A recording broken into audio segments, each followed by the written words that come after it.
Hello everyone, myself Ankit. स्वागत है आपका अपने YouTube channel magnet class by Ankit sir पर। तो क्वेश्चन हम लोग अरिथमेटिक एंड ज्योमेट्रिकल प्रोग्रेशन के क्वेश्चन नंबर 9 को सॉल्व करते हैं।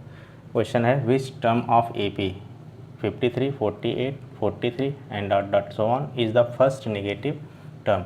तो हम जानते हैं कि जो इसका फर्स्ट नेगेटिव टर्म होगा सीरीज़, क्योंकि क्या कर रही है, डिक्रीज़ कर रही है, तो जो इसका फर्स्ट नेगेटिव टर्म होगा वो क्या होगा, ज़ीरो से कम होगा, यानी ज़ीरो जो होगा वो ग्रेटर देन होगा उसके फर्स्ट नेगेटिव टर्म से। तो हम लेट कर लेते हैं कि उसका फर्स्ट नेगेटिव टर्म जो होगा वो nth पे आएगा, यानी for first negative term of given AP must be less than 0, then we can write an, यानी इसका जो nth टर्म होगा, क्योंकि हमको वो नंबर्स दिया नहीं है तो लेट कर लेते हैं, जो n होगा उसकी वैल्यू क्या होगी, लेस देन 0 होगी। तो इस सीरीज़ से हम a और d की वैल्यू निकाल के इस फार्मूले में रख देते हैं। a plus n minus 1 into D की जो वैल्यू होगी वो लेस देन 0 होगी। तो यहाँ से a की वैल्यू आ जाती है 53 और d की वैल्यू आ जाती है T2 माइनस T1, यानी A2 माइनस A1 करेंगे तो A2 है 48 और A1 है 53। यहाँ से आ जाता है d की वैल्यू -5। अब इसमें a और d की वैल्यू हम रखते हैं। a की वैल्यू है 53 प्लस n माइनस 1, डी की वैल्यू है -5, इसके बीच में multiply is less than 0। 53 -5n हो जाएगा और minus minus plus 5 is less than 0।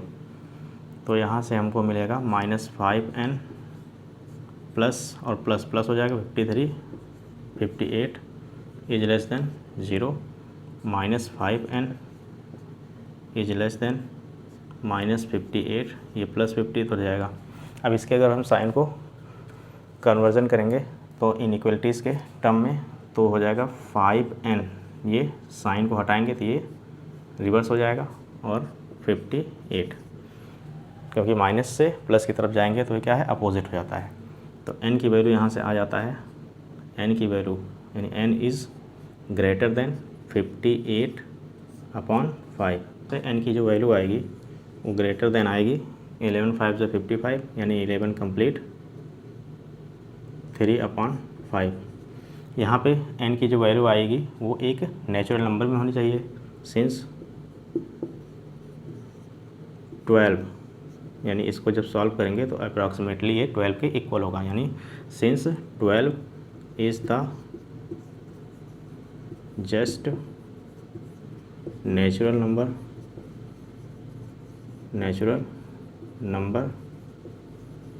Greater भी होनी चाहिए, क्योंकि यहाँ पे ग्रेटर का साइन लगा है, greater than 11 whole 3/5। Then 12th term यानी A12th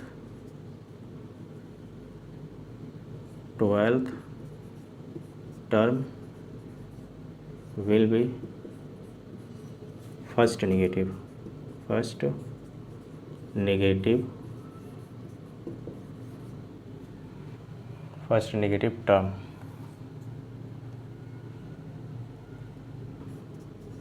term of this AP।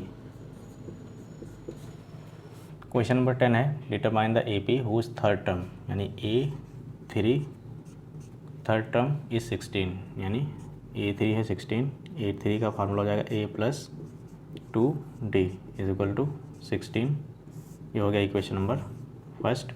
इसके बाद कह रहा है 7th term exceed the 5th term by, यानी 7th term A7 5th term से 12 ज़्यादा है, मतलब A7 में से अगर A5 को माइनस करेंगे तो कितना आएगा, 12 आएगा। A7 का फार्मूला हो जाएगा A + 60 और A5 का फार्मूला जाएगा A plus 4D is equal to 12। Bracket open करेंगे तो A plus 6D minus A minus 4D is equal to 12। A से A कैंसिल हो जाएगा, 6D में से 4D निकलेगा तो बचेगा 2D इजक्वल टू 12। यहाँ से D की वैल्यू मिल जाएगी 2 6 12। D की वैल्यू किसी भी सीरीज़ को निकालने के लिए A और D की रिक्वायरमेंट होती है। D की वैल्यू पता चल गई तो D की वैल्यू इक्वेशन 1 में रखेंगे। Putting value of D in equation number first. तो D की वैल्यू जब फर्स्ट इक्वेशन रखेंगे तो A plus 2 multiply 6 is equal to 16। यहाँ से A की वैल्यू आएगी 16 माइनस 2 6 12। तो A की वैल्यू आ गई 4, A की वैल्यू 4 आ गई और D की वैल्यू 6 आ गई।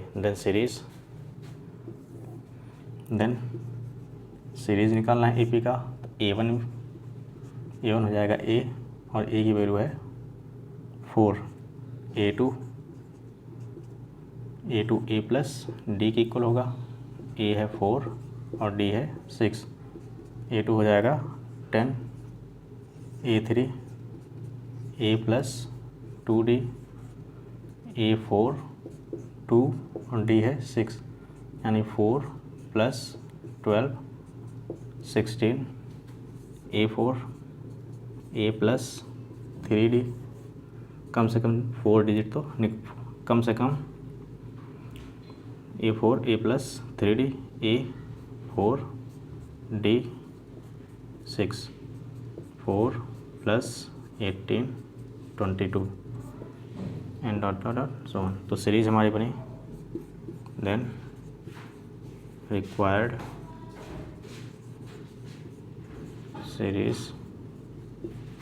will be A1 A2 A3 A4 and dot dot dot dot so on. Answer